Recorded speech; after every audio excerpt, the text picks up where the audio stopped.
I stood over my son's body on the cold metal table.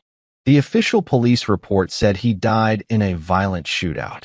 It claimed he was a heroin dealer who opened fire on 5 officers. But I saw the truth etched into his skin. There were powder burns on his forehead. There were deep, purple bruises on his wrists. Kyle didn't die fighting. He was handcuffed and executed at point-blank range. Those 5 cops thought they were just cleaning up a mess. They didn't know they just declared war on a Navy SEAL. Hit like, subscribe for more betrayal stories, and comment your city or country. The rain hammered against my windshield, but I couldn't hear it. All I could hear was the voice on the phone from 20 minutes ago. Mr. Grant? This is Sergeant Dominic from the 4th Precinct. You need to come down here. It's about your son, Kyle. That tone. It wasn't the tone of a man calling to say my son had been in an accident. It was the tone of a man calling to tell me my son was a criminal. I parked at the county hospital, right next to the morgue entrance. My hands gripped the steering wheel until my knuckles turned white. I forced myself to breathe. In, out. For seconds hold. The tactical breathing I learned 20 years ago in Coronado. It was the only thing keeping me from screaming. Kyle was 19. He was a sophomore in college. He played baseball. He wanted to be an architect. He didn't deal drugs. I stepped out into the rain and walked through the sliding glass doors. A man was waiting for me. He was tall, broad-shouldered, wearing a uniform that was a little too tight. His badge gleamed under the fluorescent lights. Mr. Grant, he asked. Where is he? My voice sounded like gravel. I'm Sergeant Dominic. I was the officer in charge, he said. He didn't offer a hand. He stood with his thumbs hooked in his belt, his posture defensive. Look, this is a hard situation. We found 2 kilos of heroin in the trunk of his car. He was moving weight, Mr. Grant. I stared at him. My son plays shortstop. He studies engineering. He doesn't move weight. Dominic let out a sigh, a fake sound of sympathy. Parents never know, do they? We pulled him over for a broken taillight. He panicked. He reached for a weapon. My guys, they had no choice. He fired first. He had a gun? A 9mm, unregistered. Dominic recited perfectly. Like a script. I want to see him. Dominic led me into the cold room. The smell of antiseptic filled my nose. It was the smell of death. I knew it well from Iraq and Afghanistan. The medical examiner pulled back the sheet. And there he was. Kyle. He looked so young. His face was pale, almost gray. There was a small hole in the center of his forehead. A kill shot. Professional. I leaned in close. Don't touch the body, Dominic warned. I ignored him. I looked at Kyle's wrists. There were dark, distinct bands of bruising. The skin was raw. He was handcuffed, I said softly. What? Dominic stepped closer. These marks. I pointed without touching. He was restrained. Why would you handcuff a dead man? Or did you handcuff him before you shot him? Dominic's jaw tightened. The bruising occurred during the struggle. Before he pulled the gun. He fought us, Grant. You said he fired first. I turned to face him. I let 20 years of combat experience flow into my eyes. I looked at him not as a grieving father, but as a predator. If he was fighting you physically, how did he manage to pull a gun and fire? Dominic's eyes narrowed. He realized he had made a mistake.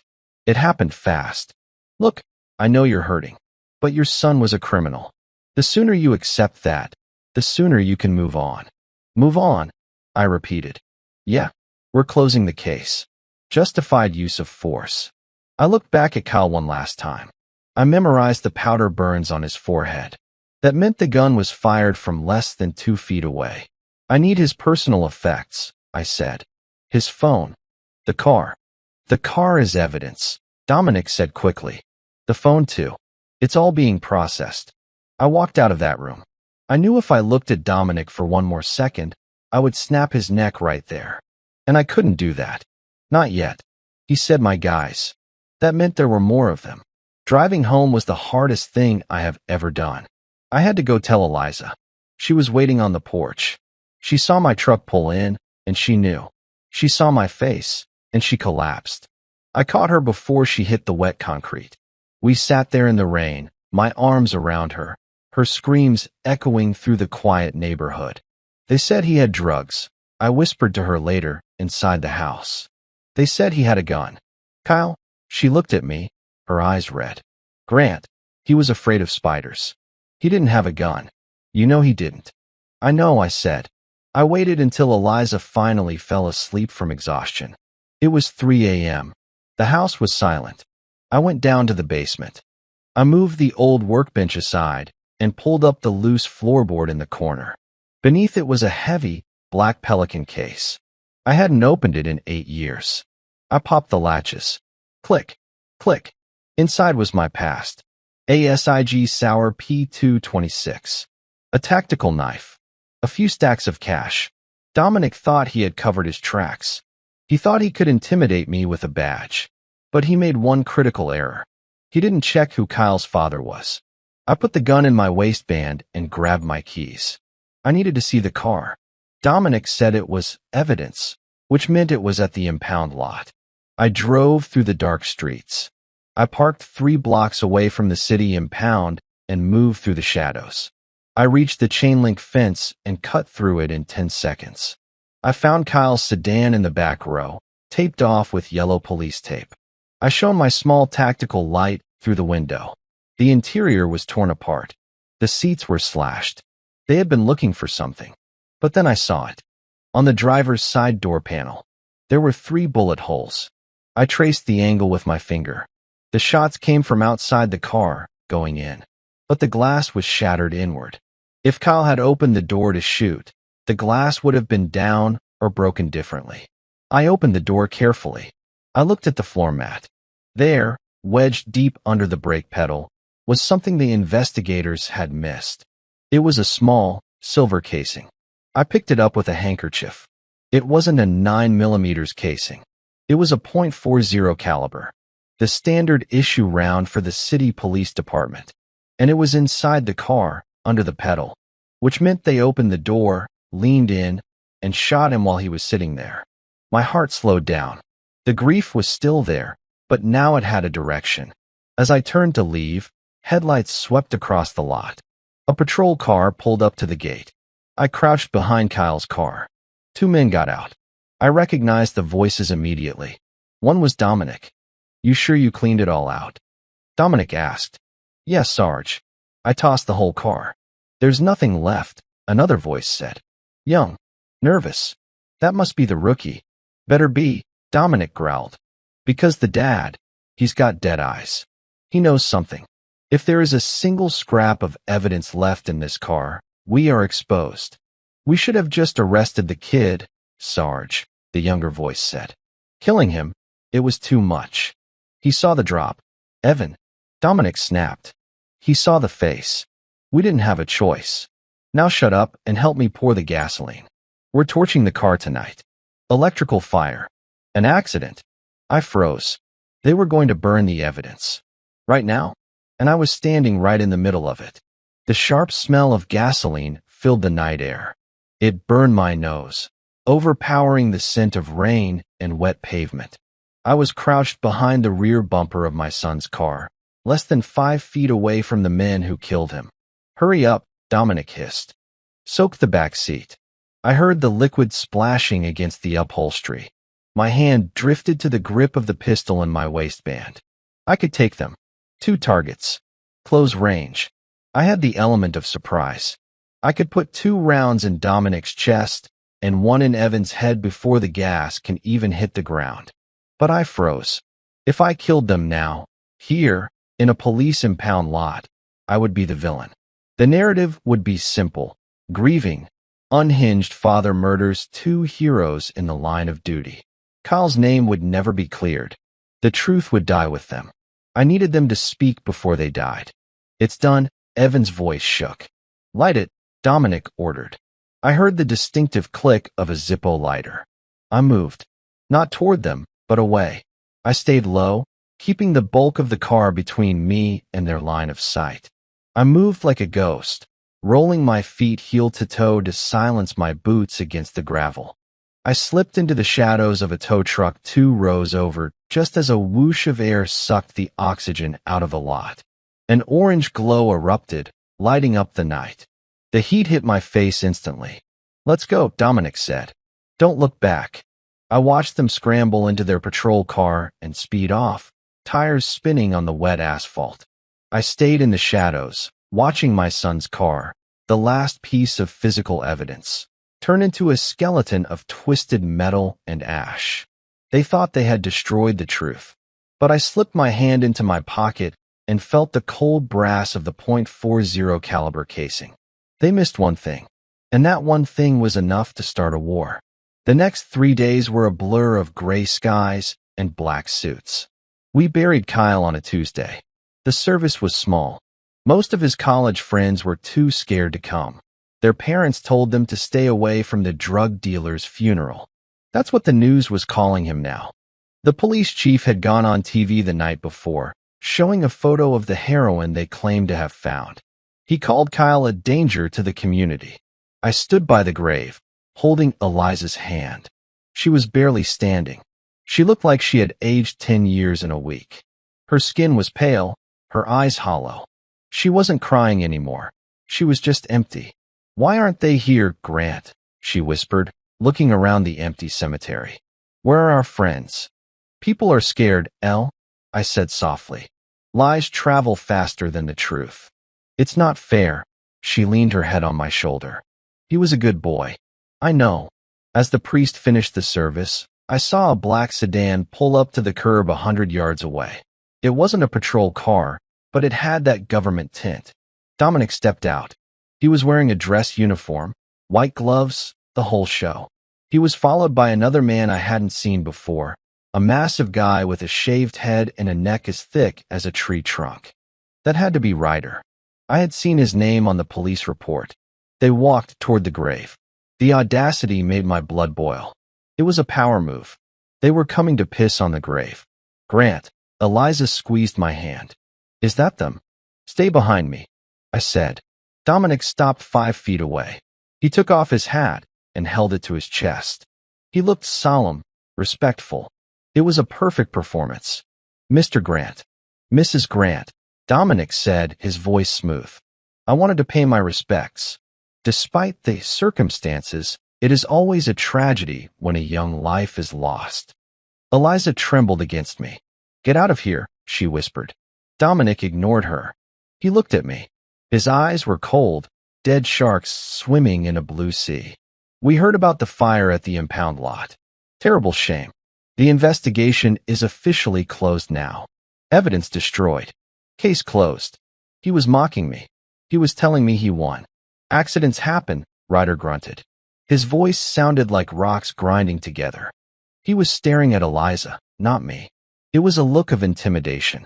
I stepped forward, breaking the distance. I invaded Dominic's personal space. I was an inch taller than him, and I didn't back down. "You have a nice watch, Sergeant," I said. Dominic blinked, surprised by the comment. He glanced down at his wrist. "A gold Rolex Submariner. Gift from an uncle," he lied. "That's a $40,000 watch," I said, keeping my voice low so Eliza wouldn't hear the menace in it. "On a sergeant's salary? That's impressive budgeting. Or maybe you just have a very generous side business." Dominic's face hardened. The mask slipped for a second. "Careful, Grant. Grief makes people say stupid things. Things that can get them hurt. You have a lovely wife. You wouldn't want her to undergo any more stress, would you? The city can be a dangerous place." It was a direct threat. He was using Eliza as leverage. I smiled. It wasn't a happy smile. It was the smile of a man who had just confirmed his target coordinates. "Thank you for coming," I said. "Now get off my son's grass." Dominic stared at me for a long second, trying to find fear in my eyes. He didn't find any. He put his hat back on. "Let's go, Ryder." They walked back to the sedan. I watched them drive away. "What did he say to you?" Eliza asked, wiping a fresh tear from her cheek. "Nothing that matters," I lied. "Let's go home." That night, I didn't sleep. I sat in the basement, the only light coming from a single desk lamp. I had cleared off the wall above my workbench. I pinned up the 5 names I knew. Dominic, the leader, arrogant, greedy. Evan, the rookie, the weak link, nervous. Ryder. The muscle. Violent. Stupid. Ian. Unknown role yet. Julian. Unknown role yet. I placed the .40 caliber casing in the center of the desk. I couldn't go to the FBI. If Dominic was moving enough drugs to buy a Rolex, he had protection. He likely had judges or politicians on the payroll. If I went to the feds, the report would conveniently disappear, and Eliza would end up in a car accident a week later. No, the system was broken. I had to fix it manually. I opened my laptop. I wasn't a hacker, but I knew surveillance. I knew how to track patterns. I pulled up the public social media profiles of the officers. Most were locked down, but Evans wasn't. He was young, sloppy. He had posted a photo of a new truck 2 days ago. #NewRide, #blessed. A rookie cop buying a $60,000 truck 3 days after stealing a heroin shipment. They weren't even trying to hide it. They felt untouchable. I grabbed my gear bag. I needed to see where Evan went when he was off duty. I needed to isolate him. I kissed Eliza on the forehead while she slept. She was sedated with sleeping pills the doctor gave her. She wouldn't wake up until morning. I drove to the address listed on Evan's registration. I had pulled it from a public database using a burner account. He lived in an apartment complex on the north side. I parked down the street and waited. At 0200 hours, Evan came out. He wasn't in uniform. He was wearing a hoodie, looking around nervously. He got into his new truck. I followed him. He didn't go to the precinct. He drove out toward the industrial district, past the old textile mills. He pulled into the parking lot of a rundown warehouse that had been converted into a dive bar called The Trap. It was fitting. I watched from my car. 10 minutes later, another car pulled up. It was Ryder. They stood outside, smoking. I rolled down my window just a crack. I had a parabolic microphone, a leftover toy from my contracting days in the Middle East. I pointed the dish at them. The audio hissed in my earpiece, then cleared. "I don't like it, Ryder," Evan was saying. "The dad.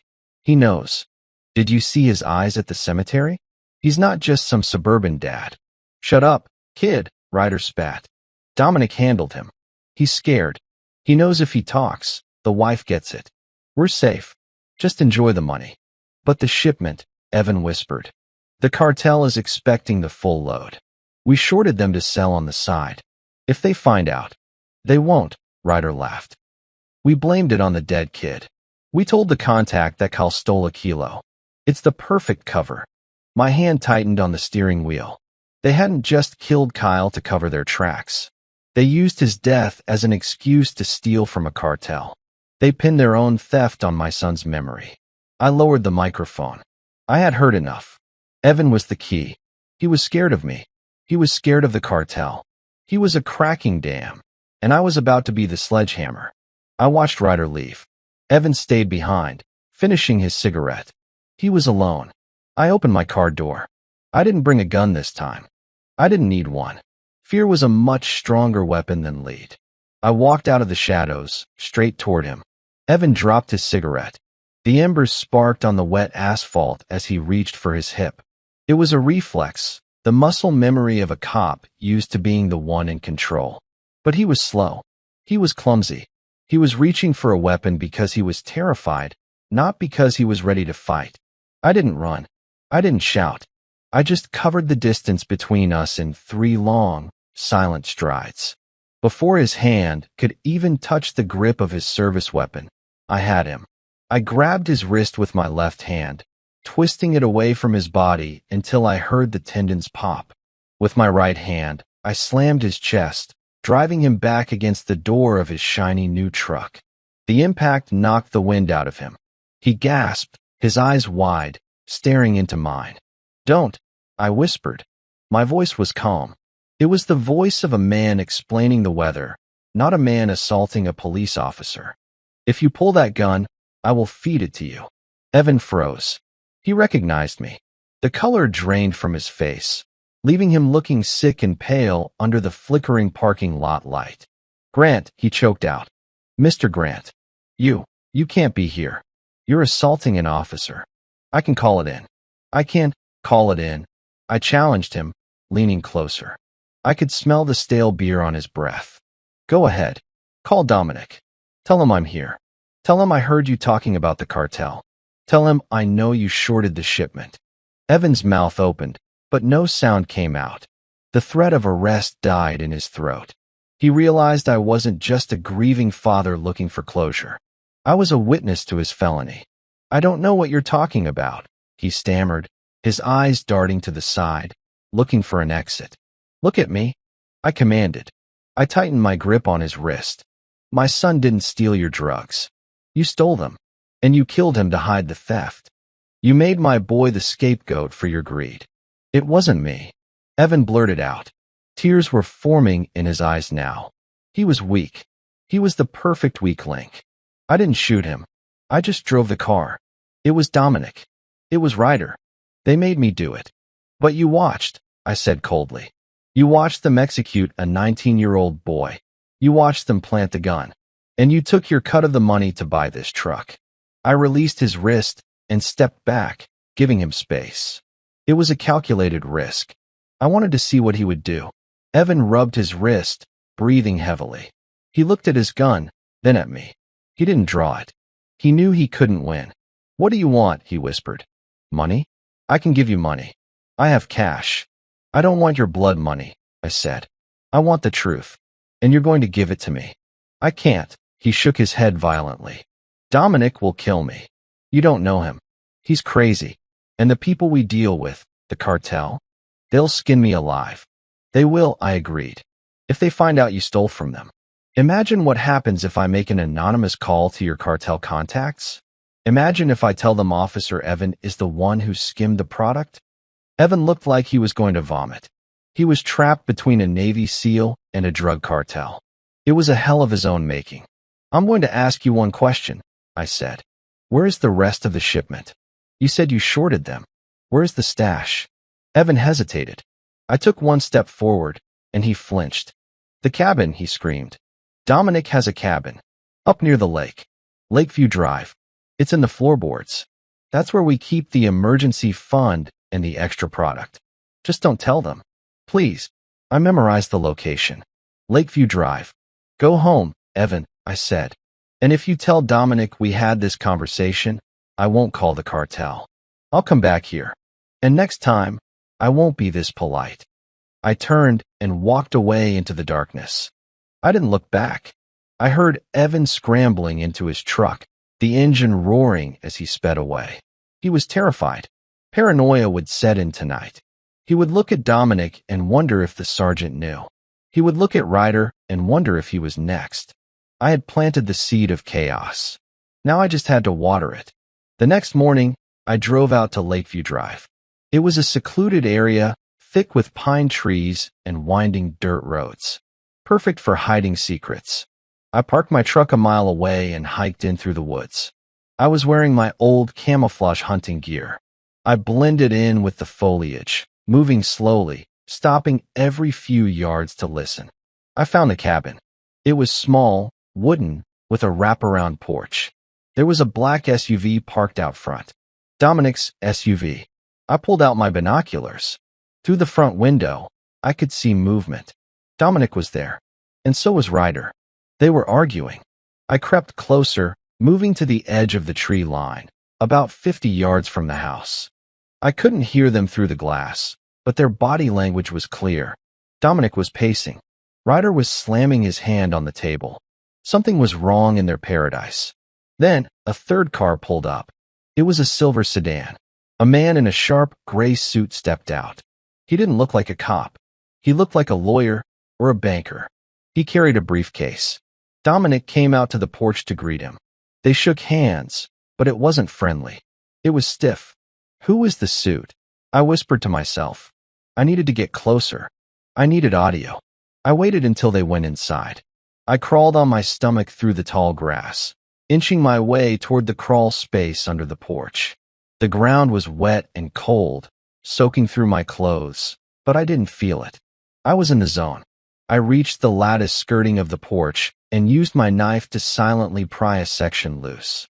I slipped underneath the cabin. Above me, I could hear their footsteps thumping on the wooden floorboards. I could hear their voices clearly now. The payment is light, Dominic, the man in the suit said. His voice was nasally, irritated. The judge is not happy. We provide you with protection, we scrub the legal files, and you provide the tithe. That is the arrangement. The judge, I thought.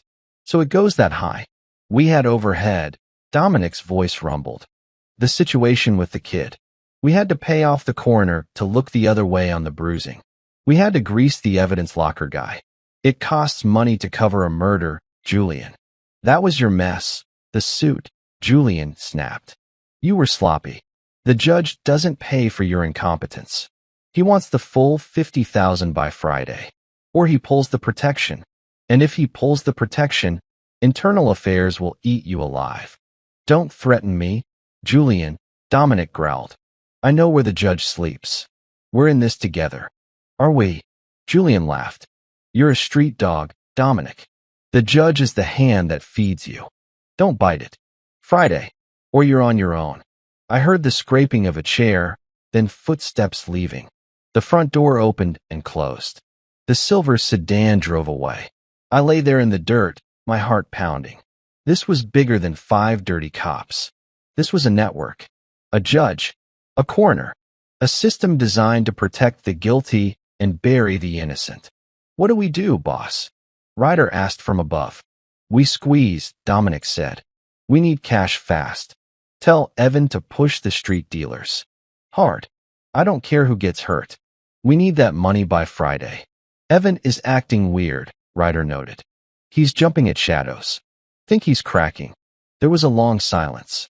If he cracks, Dominic said, his voice dropping to a whisper that chilled my blood, we handle him. Like we handled the Grant kid. No loose ends. I had heard enough. Evan was a liability to them. They were already planning to take him out if he became a problem. I slowly crawled back out from under the porch. I retraced my path through the woods, back to my truck. I sat in the driver's seat and stared at the steering wheel. I had a choice. I could let them kill Evan. It would save me the trouble. But if Evan died, I lost my best source of information. I lost my witness. And more importantly, I wanted to be the one to decide their fate. Not Dominic. I started the engine. It was time to pay Evan another visit. But this time, I wasn't going to threaten him. I was going to break him completely. I was going to use him to set the trap. I drove back toward the city. The sun was setting, turning the sky a bruised purple. It was the color of my son's wrists. The hunt was on. I didn't knock. I didn't have to. Evan's apartment door had a cheap deadbolt that surrendered to a tension wrench in under 15 seconds. The apartment was a mess. Clothes were scattered everywhere. An open suitcase sat on the couch, half filled. Evan was panic packing. He was running. I stepped inside and closed the door softly. The click of the latch was the loudest sound in the room. Evan spun around, dropping a stack of cash. He fumbled for the gun on the coffee table, but I was already there. I kicked the table, sending the weapon skittering across the floor into the kitchen. Going somewhere? I asked. Evan backed up until he hit the wall. He was shaking so hard his teeth were chattering. Please, he begged. I'm leaving. I'm getting out of town. You'll never see me again. You're right, I said. I won't. I pulled out my phone and hit play on the recording I had made under the cabin. Dominic's voice filled the small room, clear and cold. If he cracks, we handle him. Like we handled the Grant kid. No loose ends. Evan's face went white. He slid down the wall, collapsing onto the floor. The fight drained out of him instantly. He realized that even if he ran, Dominic would find him. He was a dead man walking. They're going to kill me, Evan whispered. They are, I confirmed. Tonight. Tomorrow. Whenever they find you. You're a liability, Evan. And Dominic doesn't leave loose ends. I pulled a chair over and sat in front of him. I wasn't there to comfort him. I was there to collect a debt. You have one chance to do something right in your miserable life, I said. I set my phone on the table, camera lens facing him. Tell the truth. On video. Tell me exactly how my son died. Tell me who gave the order. If I do, will you let me go? He asked, a flicker of hope in his eyes. I looked at him. I thought about Kyle. I thought about the bruises on his wrists.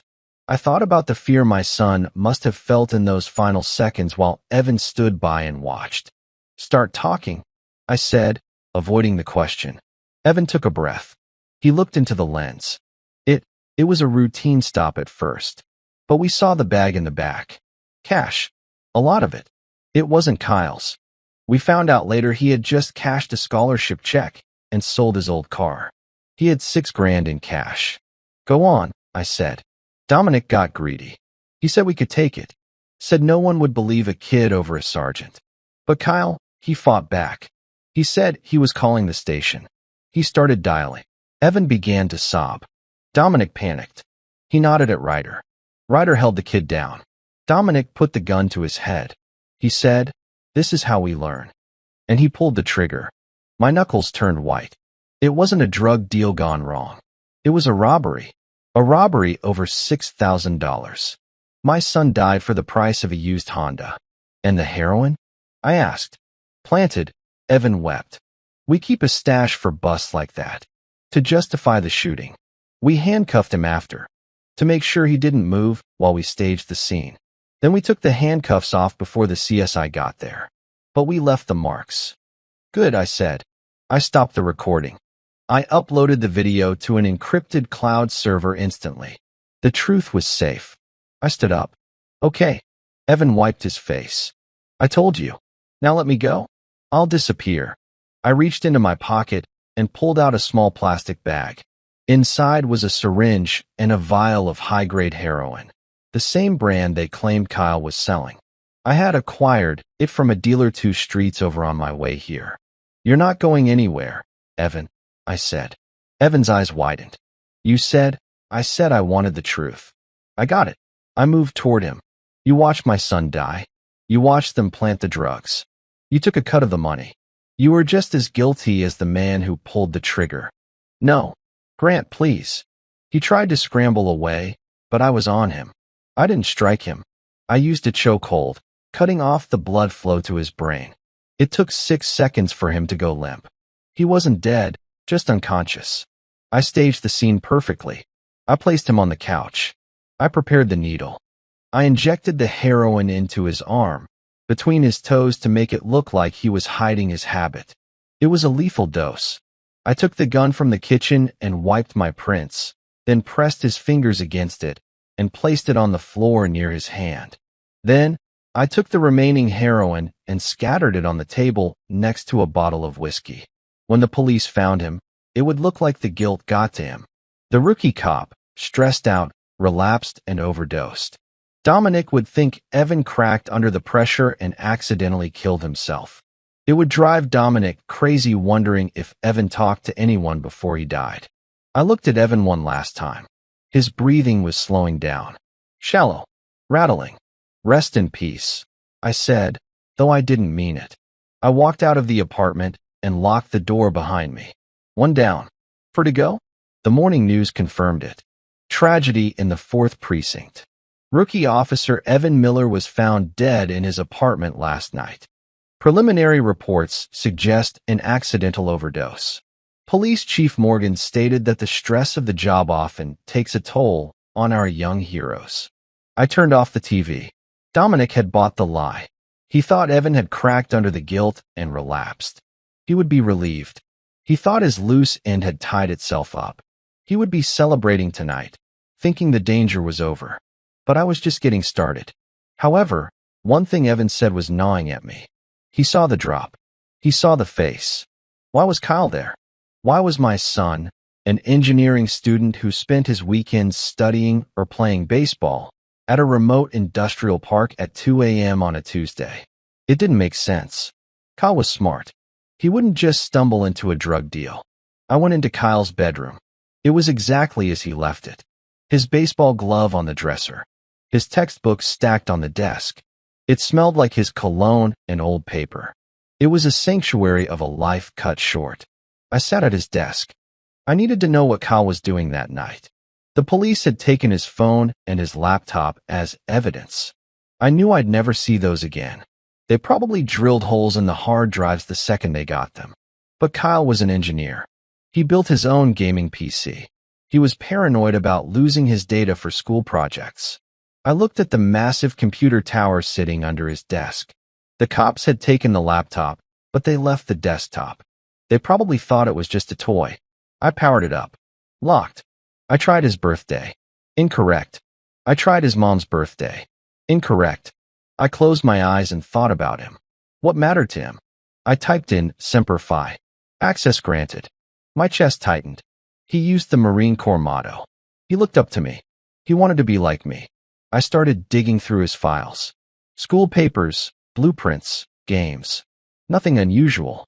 Then I found a hidden folder deep in the system directory, labeled Project Blue. I opened it. It wasn't engineering schematics. It was a log of audio recordings and screenshots of text messages. I clicked on the first audio file. It was dated 2 months ago. This is Kyle Grant.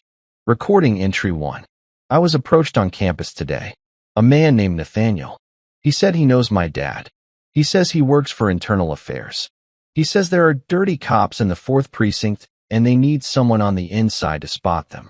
Someone young who won't look like a Fed. My blood turned to ice. Nathaniel. Nathaniel wasn't just a name. Nathaniel was my spotter in Afghanistan. We served 2 tours together. I saved his life in Kandahar. He dragged me out of a burning Humvee in Fallujah. He was the only man outside of my family I trusted. He was now a high-ranking agent in internal affairs. I clicked the next file. I told Nathaniel I'm scared. These guys are dangerous. Dominic stares at me when I drive past the station. But Nathaniel said I have to do this. He said it's my duty. He said, make your dad proud. I slammed my fist onto the desk. The wood cracked. Nathaniel used me. He used my legacy to manipulate my son into playing spy against dangerous killers. I opened the chat logs. The last conversation was dated the night Kyle died. Kyle, 1:45 a.m., they're changing the location. They're going to the shipyard. I think they made me. Dominic is looking at me weird. I'm pulling out. Handler_Titan, Nathaniel negative. Stay in position. We need photos of the transfer. Do not abort. Kyle, 1:48 a.m. Nathaniel, please. They have guns drawn. I'm scared. Handler_Titan, Nathaniel hold the line, kid. We are 10 minutes out. Just get the proof. That was the last message. There was no backup. Nathaniel wasn't 10 minutes out. If he was, he would have saved him. Or at least arrested them afterwards. Nathaniel sent my son into a slaughterhouse to get a promotion. And when Kyle got caught, Nathaniel let him die to protect his own operation. He burned the asset to save the mission. And he never called me. He never told me. He let me believe my son was a drug dealer just like the rest of them. The grief in my chest vanished. It was replaced by a cold, black hatred that was far deeper than what I felt for Dominic. Dominic was a criminal.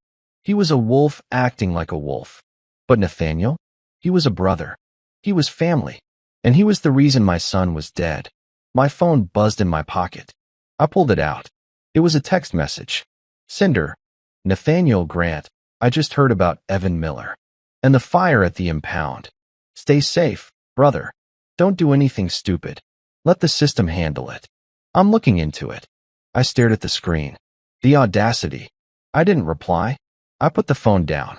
I wasn't just hunting 5 dirty cops anymore. I was hunting the entire system.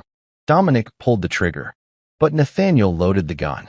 I grabbed a flash drive and copied the Project Blue folder. This was my insurance. I stood up. The mission had changed. I wasn't just going to kill Dominic and his crew. I was going to tear down the world that allowed them to exist. But first, I needed to thin the herd. I looked at my wall of targets. Dominic, Ryder, Ian, Julian. Evan was crossed out. It was time for Ian, the quiet one, the one who handled the money logs. I grabbed my sniper rifle from the safe. Tonight, the wolf pack loses another member. The death of Evan was the rock thrown into the pond. Now, I needed to watch the ripples. I spent the morning cleaning my rifle. It was a Chaytak M200 intervention, a weapon designed for one thing: long-range dominance. It was heavy, precise, and unforgiving. As I wiped the bolt with oil, I thought about Nathaniel. He had betrayed me. He had betrayed Kyle. But he was a Fed, and Feds were careful. I couldn't touch him yet. If I killed an IA agent now, the heat would be too much. I needed to finish the immediate threat first. I needed to isolate Dominic. And the best way to do that was to take away his wallet. Officer Ian. Ian was the group's accountant. He was the one who washed the money, cooked the books, and handled the payouts. He was the quiet professional. If Evan was the weak link, Ian was the vault.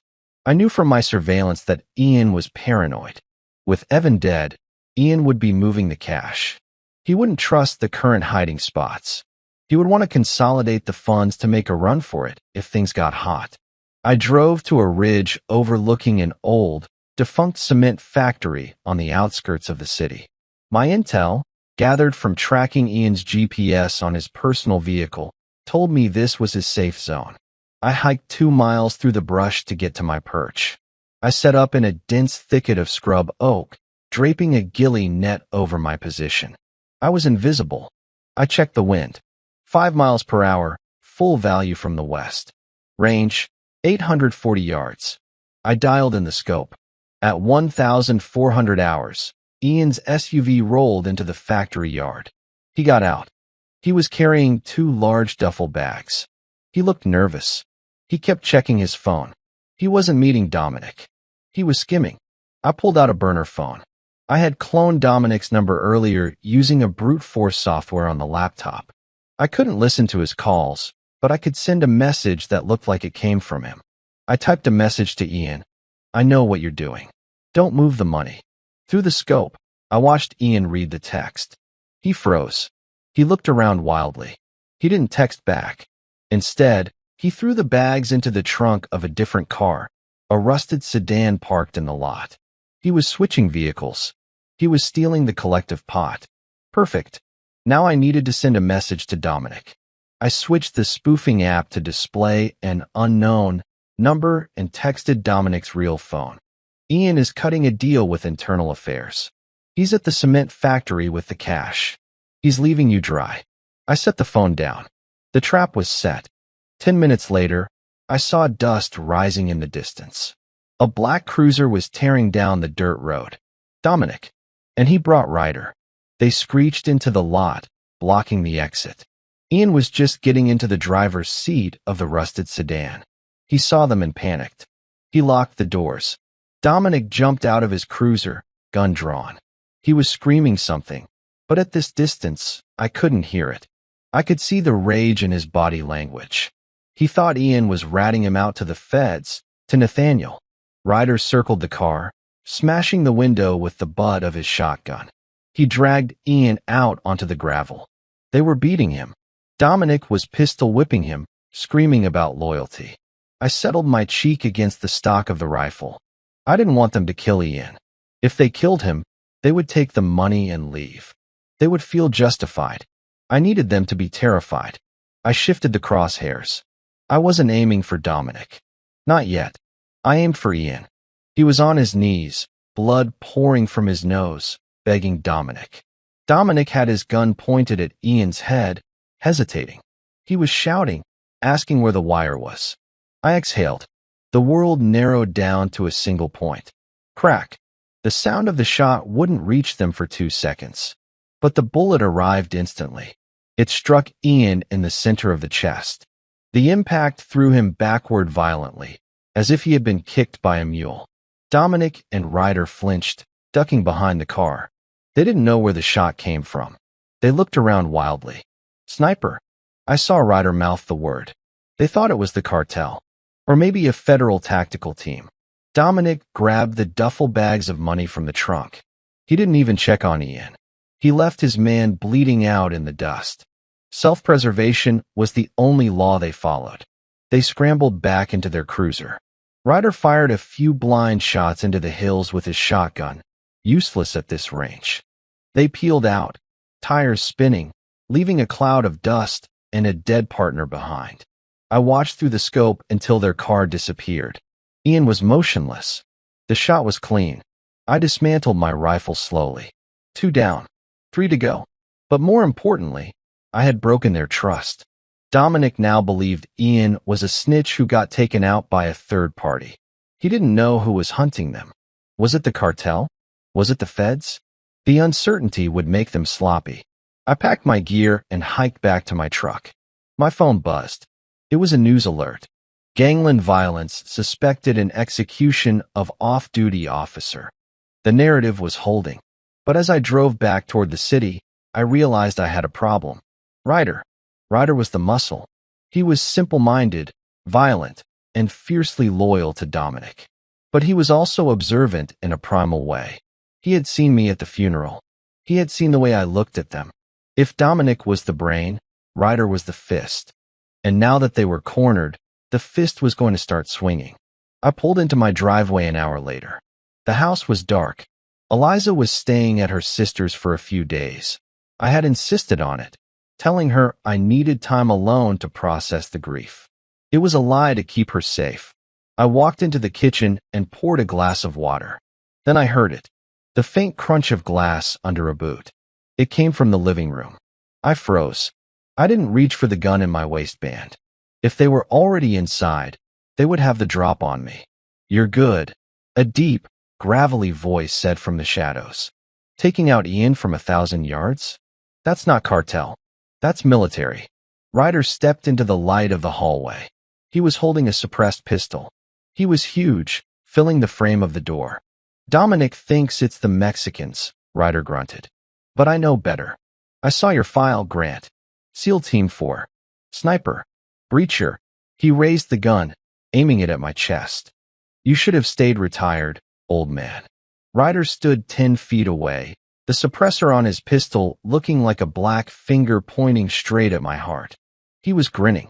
It was the arrogant grin of a man who thought size and a badge made him invincible. "Put the glass down," Ryder commanded.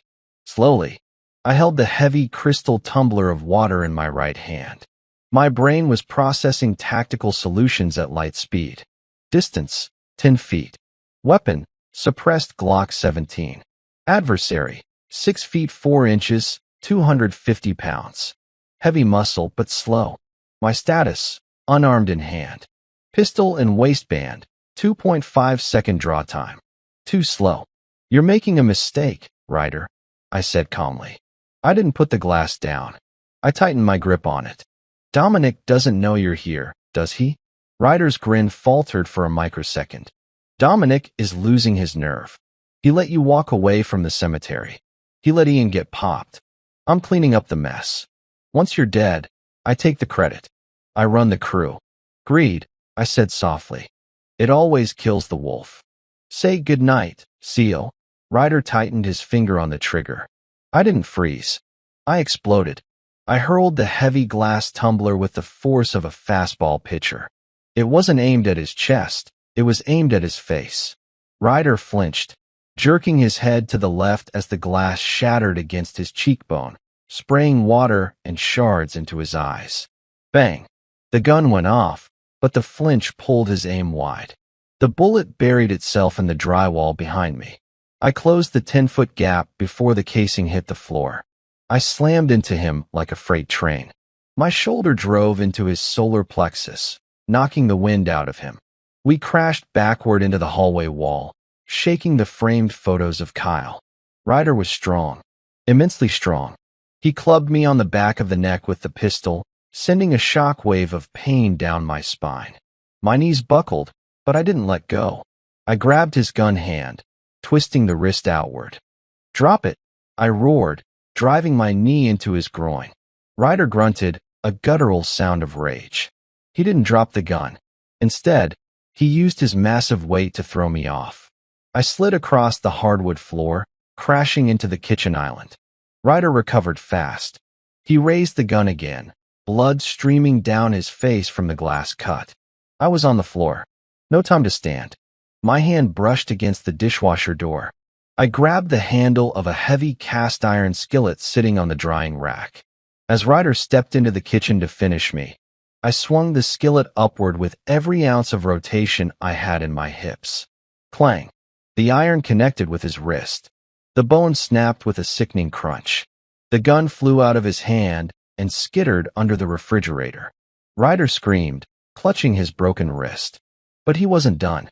He charged me, leading with his good shoulder. He tackled me into the cabinets.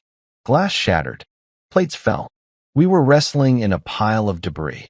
This wasn't a tactical takedown anymore. It was a brawl. He got his hands around my throat. His thumbs dug into my windpipe. His eyes were wild, bloodshot. He was trying to crush my larynx. I couldn't breathe. Black spots danced in my vision. I couldn't reach my gun in my waistband. He was sitting on my hips, pinning me down. My hands scrabbled across the floor. I felt something cold. A shard of the broken water glass. It was 6 inches long, jagged, and sharp as a razor. I gripped it. I looked Ryder in the eyes. I wanted him to see it.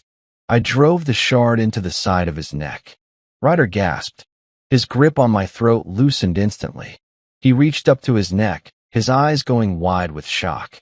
He tried to speak, but only a wet gurgle came out. I pushed him off me. He rolled onto his back, kicking his heels against the floor as the life drained out of him. It took 10 seconds. Then he was still. I lay there on the kitchen floor, gasping for air, rubbing my bruised throat. My house was a wreck. There was blood on the floor. There was a dead cop in my kitchen. I stood up slowly. The adrenaline was fading, replaced by the cold logic of the mission. I couldn't call the police. Ryder's death would be spun as a hero officer killed while investigating a suspect. I had to make him disappear. I checked his pockets. I found his car keys and his phone. I unlocked his phone using his thumbprint before the body went cold. I opened his text messages. There was a thread with Dominic. Ryder, going to check on a lead. Be back in an hour. Dominic didn't know he was here. Good. I typed a new message to Dominic from Ryder's phone. The heat is too much. Ian is dead. You're next. I took the reserve cash and I'm gone. Don't look for me. I hit send. Then I smashed the phone and threw it into the microwave, frying the chip. Now for the body. I dragged Ryder out the back door to his car. It was heavy work, but I managed to stuff him into the trunk. I went back inside and spent the next hour scrubbing. Bleach. Peroxide. I dug the bullet out of the wall and patched the hole. I drove Ryder's car to the airport, 40 minutes away. I parked it in the long-term parking garage, level 4, in a dark corner. I left the car unlocked. Keys in the ignition. In a city like this, the car would be stolen by morning. The thieves would dump the body somewhere miles away, and by the time the cops found it, the trail would be cold. They would think Ryder fled and got killed in a robbery. I took a cab back to within a mile of my house and walked the rest of the way through the woods. When I got back inside, the house was silent. It smelled of bleach and lemon. I sat on the couch and looked at my wall of targets. Dominic. Ryder. Crossed out. Ian. Crossed out. Evan. Crossed out. Only 2 names remained. Dominic. Julian, the suit/the lawyer. And the invisible man, the judge. I had cut off the arms and legs of the beast. Now, it was time to go for the head. I remembered the conversation at the cabin. The judge wants the full $50,000 by Friday. Tomorrow was Friday. Dominic would be desperate. He had no men left. He had no money, since he thought Ryder stole it. He was cornered, and a cornered animal runs to its master. I was going to follow him. Friday morning. The deadline. Dominic looked like a dead man walking. I watched him through the scope of my binoculars from a parking garage across the street from the city courthouse. He hadn't shaved in 3 days. His uniform was disheveled. He was pacing by his patrol car, checking his watch every 30 seconds. He was broke. He thought Ryder had stolen the reserve cash and fled the country. He thought Ian was a rat. He thought Evan was a junkie. He was the last soldier standing in an army that had evaporated in less than a week. At 0900 hours, he walked into the courthouse. I didn't follow him through the front door. Too many metal detectors. Too many cameras. Instead, I went around the back, to the judge's private entrance. I knew the layout. Carl had done an internship here 2 years ago for his civics class. He used to tell me how the judges had their own keyed elevator. I waited by the gate. When a delivery van for the cafeteria pulled out, I slipped in through the closing gap. I moved through the service corridors, blending in with the maintenance staff. Wearing a gray jumpsuit I kept in my truck for recon work, I made my way to the third floor. Chambers of Judge Oliver. Judge Oliver was a pillar of the community. He was the man who signed the warrants. He was the man who sentenced drug dealers to life in prison. And he was the man demanding $50,000 from a dirty cop. I found a utility closet down the hall from Oliver's office. I cracked the door just enough to see. 10 minutes later, Dominic came out. He looked worse than when he went in. He was sweating. He was shaking his head. "I'll handle it, Your Honor," Dominic stammered to the man standing in the doorway. "I just need 48 hours. I'll get the money." "You have 24, Dominic," Judge Oliver said. I got a good look at him. Oliver was in his 60s, silver hair, expensive suit, holding a pair of reading glasses. He looked like a grandfather. He sounded like a shark. "And Dominic?" Oliver added, his voice dropping low, but still audible in the quiet hallway. "The father, Grant. He's becoming a nuisance. If he keeps digging, he'll find the cracks. Deal with him. Tonight." "Yes, sir," Dominic said. Dominic walked away, defeated and desperate. I waited until the hallway was clear. I could have left. I had the confirmation. Oliver was the head of the snake. But I needed to know one more thing. I needed to know if there was any part of the system left that was worth saving. I walked down the hall and pushed open the heavy oak door to the judge's chambers. Oliver was sitting at his desk, pouring a drink. He looked up, annoyed. "I told you, Dominic, get out of..." He stopped. He realized I wasn't Dominic. "Judge Oliver," I said, closing the door behind me and locking it. "Who are you?" He stood up, his hand drifting toward a panic button under his desk. "Don't," I warned. "I'm the father. The nuisance." Oliver froze. He recognized the name. He slowly sat back down, putting on a mask of calm. "Mr. Grant, this is highly irregular. You can't just barge into a judge's chambers." "My son was murdered," I said, walking closer. I placed a flash drive on his desk. It was a copy of Evan's confession, minus the video, just the audio. I have a recording of Officer Evan Miller admitting that he, Dominic, and the others executed my son and planted the drugs. He admits they pay you for protection. Oliver looked at the flash drive. He didn't look scared. He looked bored. "That's a serious accusation," he said. "It's evidence," I countered. "It clears my son's name. It sends Dominic to prison. And it implicates you." Oliver picked up the drive. He turned it over in his fingers. Then, he did something that chilled me more than any gunfight. He dropped the flash drive into his glass of scotch. He swirled the liquid, watching the electronics drown. "What evidence?" Oliver asked, smiling. "I don't see any evidence. I see a grieving, unstable father who broke into my office to threaten a public official." "You're the law," I said, my voice quiet. "You're supposed to be the justice." "I am the law," Oliver corrected me. "I run this city, Mr. Grant. The police answer to me. The DA answers to me. Do you really think a recording of a dead junkie cop is going to bring me down? I'll have that tape ruled inadmissible before you can even file the paperwork."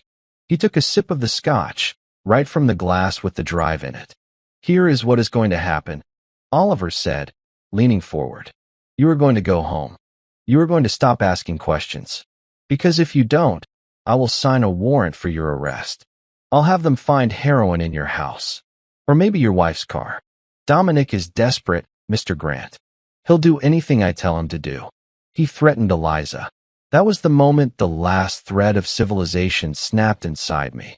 I realized there was no courtroom that could fix this. There was no internal affairs investigation that could touch him. The rot went from the street corner all the way to the gavel. "You're right," I said. "The law can't touch you. I'm glad we understand each other." Oliver smirked. "Now get out before I call security." I looked at him one last time. I memorized the layout of his office.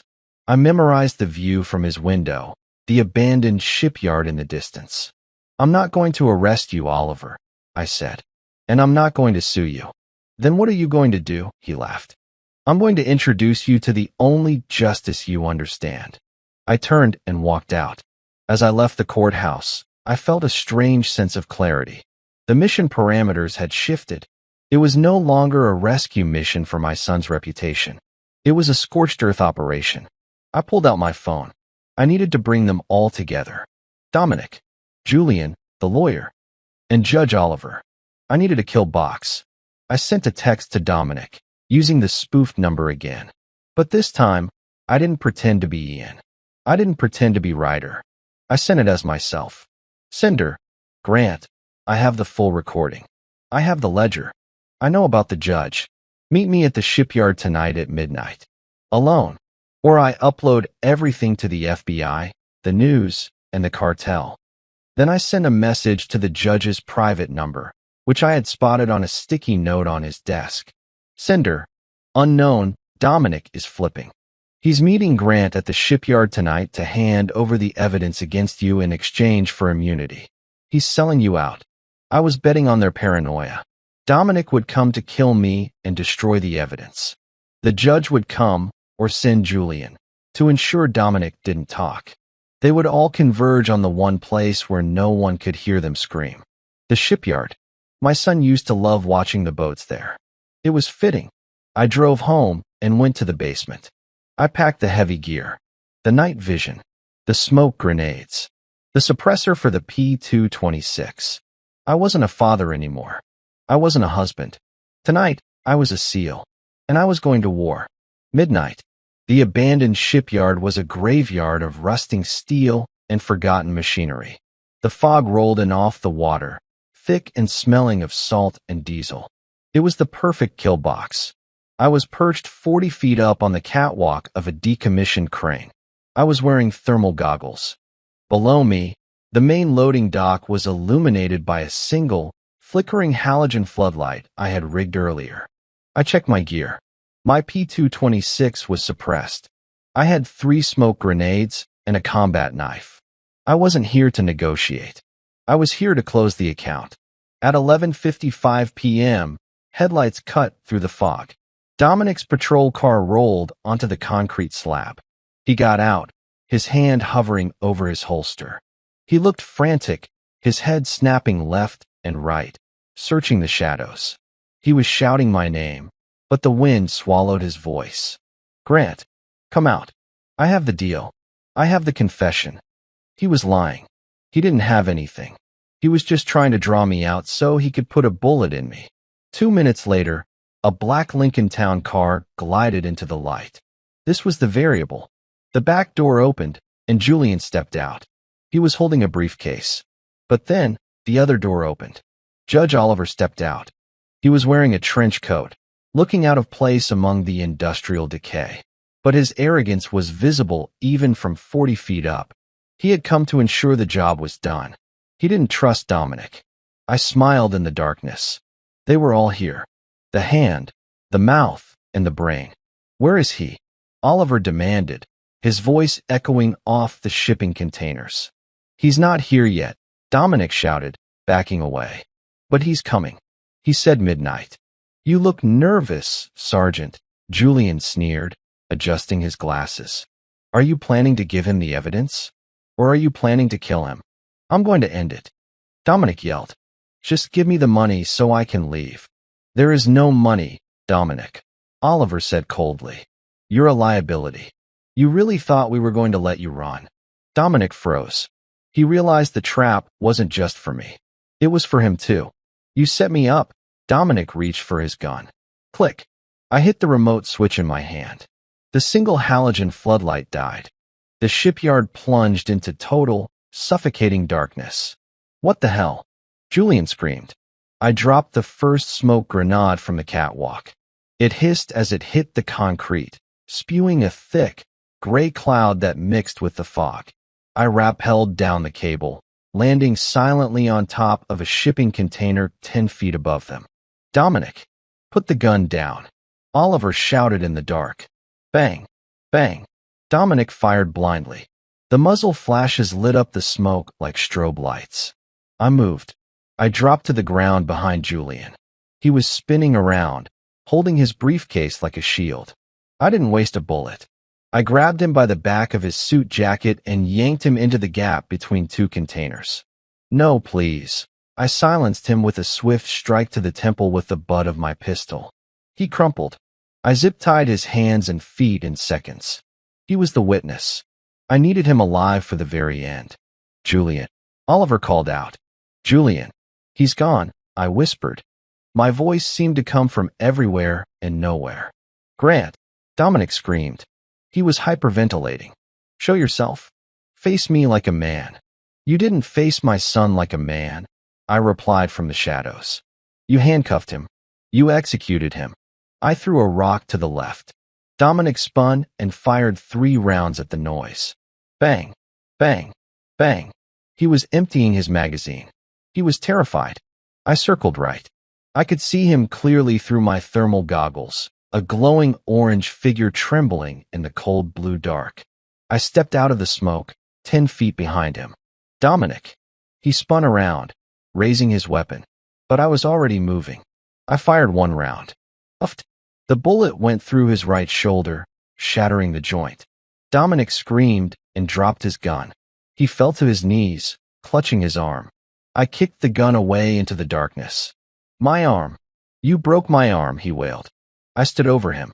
Judge Oliver was standing frozen near the car, unable to see anything, listening to his enforcer fall apart. Grant. Oliver's voice was shaking now. Listen to me. We can make a deal. I have money. Accounts in the Caymans. Millions. I ignored the judge. I looked down at Dominic. Look at me. I commanded. Dominic looked up. He was crying. The tough sergeant, the wolf of the 4th precinct, was just a coward in a dirty uniform. Did he beg? I asked softly. Did Kyle beg you not to shoot? I'm sorry, Dominic sobbed. I'm sorry, Grant. It was a mistake. We just wanted the money. Please. I have kids. So did I said. I didn't give him a speech. I didn't give him a warrior's death. I raised the P226. For Kyle. Uffed. Dominic fell backward. Silence returned to the shipyard. I turned my head slowly toward the Lincoln. Judge Oliver was fumbling with the door handle, trying to get back into his car. He was panting, terrified. I walked toward him. I didn't rush. I let my boots crunch on the gravel so he could hear me coming. He managed to open the door, but before he could climb in, I slammed it shut. He spun around, pressing his back against the black metal of the car. I took off my night vision goggles. The moon had broken through the clouds, casting a pale, ghostly light on us. Mr. Grant, Oliver gasped. Think about this. I am a federal judge. If you kill me, they will hunt you to the ends of the earth. They're already hunting me, I said. And you're not a judge tonight. You're just a man who ordered the death of a boy to protect his bank account. I holstered my gun. Oliver looked confused. He thought I was sparing him. I'm not going to shoot you, Oliver, I said. I reached into my pocket and pulled out the drug bag, the one with the rest of the heroin I had taken from Evan's stash. You built your empire on this, I said, tossing the bag at his feet. You ruined families with this. You killed my son for this. What? What are you doing?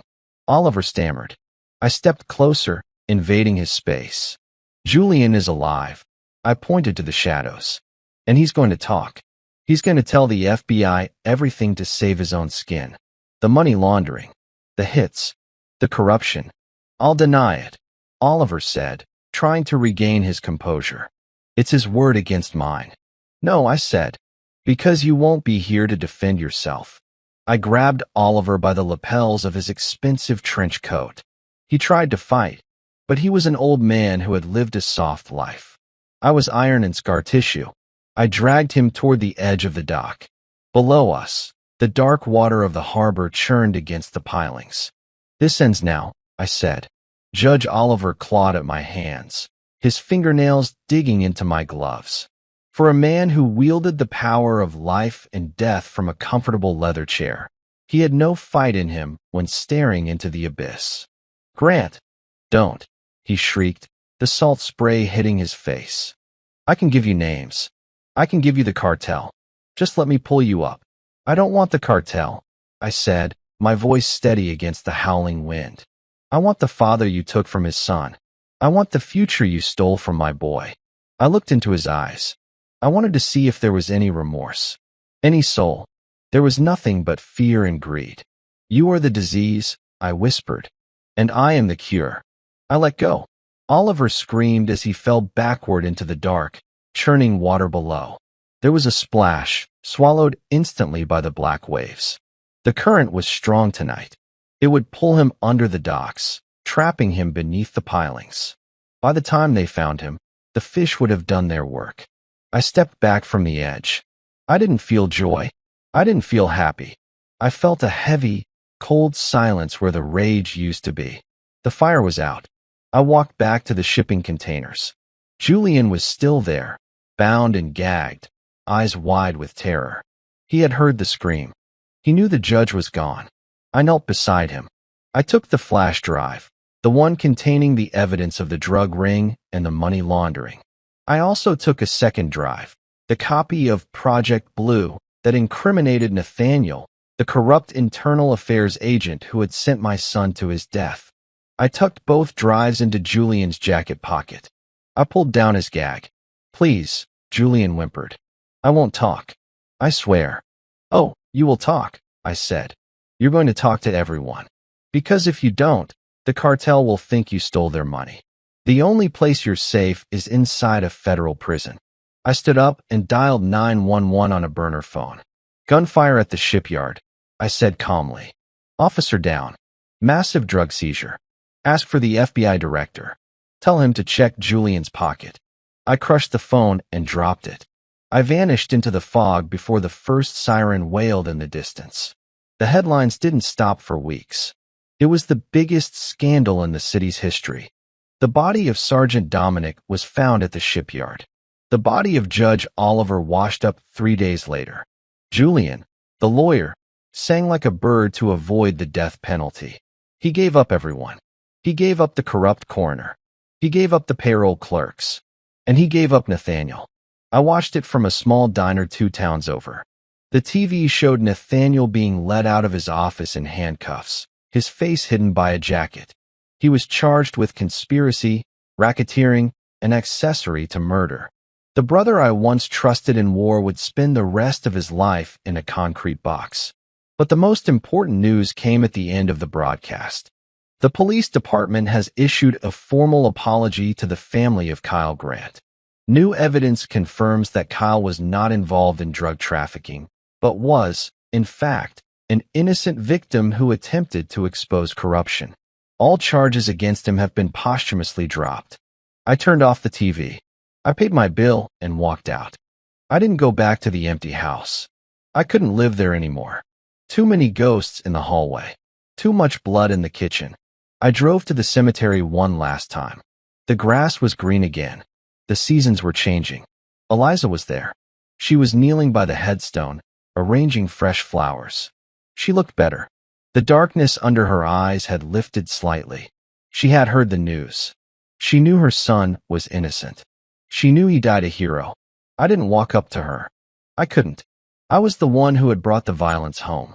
I was the one with blood on my hands. For her to heal, she needed to believe that justice just happened. She didn't need to know her husband was a monster who hunted men in the dark. I watched her from the tree line. I watched her smile, just a little, as she touched Kyle's name on the stone. Goodbye, Elle, I whispered. Goodbye, Kyle. I turned and walked away. I got into my truck and pointed it west. I didn't know where I was going. Maybe the mountains. Maybe the coast. Somewhere quiet. I was a ghost now. A guardian in the shadows. The war for my son was over. But in a world full of wolves, the sheep would always need a sheepdog. And I still had plenty of bite left. Story finished. Thank you so much for listening to this story.